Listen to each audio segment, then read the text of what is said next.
Hello साथियों, आप सभी कैसे हैं। मैं उम्मीद करता हूं आप सभी अच्छे होंगे। आप देख रहे हैं यूट्यूब चैनल सीटेट परिवार। मैं चंदन आप सभी का स्वागत करता हूं आज का क्लास में हम लोग देखेंगे पर्यावरण अध्ययन की संकल्पना एवं क्षेत्र। इससे बहुत क्वेश्चन आता है। पहला पॉइंट है पर्यावरण। पर्यावरण शब्द दो शब्दों से मिलकर बना है, परिज और आवरण। परि का अर्थ होता है चारों ओर तथा आवरण का अर्थ होता है घेरे हुए। यह चारों ओर का आवरण इसके अंतर्गत भौतिक, जैविक हुआ, जैविक, सांस्कृतिक, इस जगह मिसप्रिंट हो गया है, सभी प्रकार के कारक आ सकते हैं।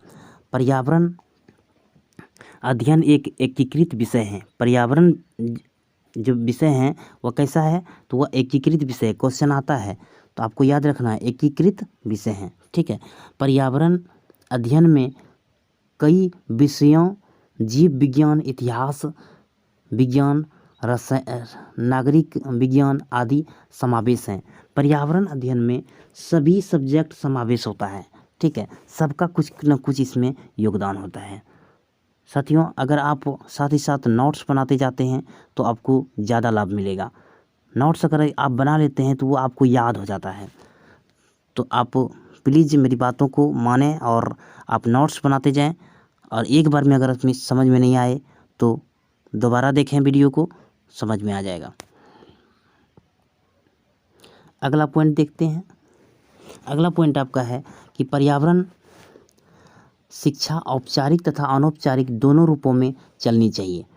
औपचारिक और अनौपचारिक दोनों रूपों में चलनी चाहिए। उसके बाद है पर्यावरण के कारक। पर्यावरण के कारकों का मुख्यतः 3 भागों में बांटा जा सकता है। पर्यावरण कारकों को मुख्यतः 3 भागों में बांटा गया है। भौतिक कारक, सांस्कृतिक कारक, जैविक कारक। तो ये तीनों को हम लोग एक एक करके पढ़ेंगे। तो सबसे पहले हम जैविक कारक की बात करेंगे, फिर सांस्कृतिक, फिर आगे बात करेंगे, ठीक है।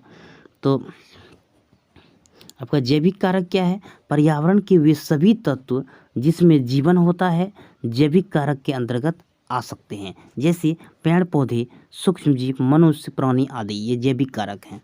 फिर है सांस्कृतिक कारक। पर्यावरण के वे कारक जो मनुष्य तथा मनुष्य की सभ्यता, समुदाय, प्रकृति से जुड़े होते हैं उसे सांस्कृतिक कारक कहते हैं। यह मुख्यतः नैतिक और सामाजिक तत्व होते हैं।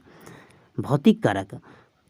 भौतिक कारक पर्यावरण के वे तत्व जिनमें जीवन नहीं होता है परंतु ऊर्जा के वाहक होते हैं, जैसे वायु, मिट्टी, खनिज, चट्टान, सौर, पृथ्वी, ये सब आपका भौतिक कारक हैं।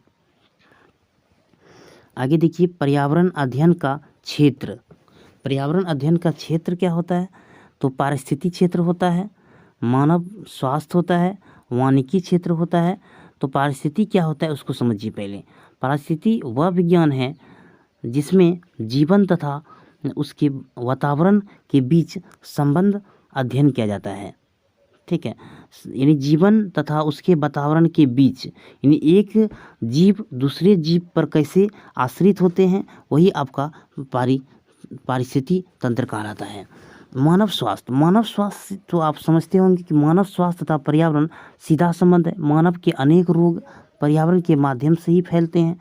यह माध्यम वायु, जल तथा मिट्टी हो सकते हैं तथा इन रोगों के उपचार भी पर्यावरण में ही उपलब्ध हैं। पर्यावरण को प्रदूषित कौन करता है? मानव करता है। और पर्यावरण का जो प्रदूषित करते हैं, जो रोग होते हैं, उस रोग का निवारण भी इस पर्यावरण में ही समाहित है, पर्यावरण से ही मिलती है। आगे वानिकी क्षेत्र। वानिकी क्षेत्र देखिए, वनों के प्रबंधन को वानिकी कहते हैं। वानिकी के लिए विश्व के लगभग सभी देशों में सरकारों ने वन विभाग बनाया है और यह प्रत्येक व्यक्ति का नैतिक कर्तव्य है कि वनों के संरक्षण तथा संवर्धन में अपना नैतिक योगदान दें। ये सबका कर्तव्य है कि सभी ध्यान दें पर्यावरण पर, तभी पर्यावरण अच्छा रह सकेगा, नहीं तो नहीं रह सकेगा, ठीक है।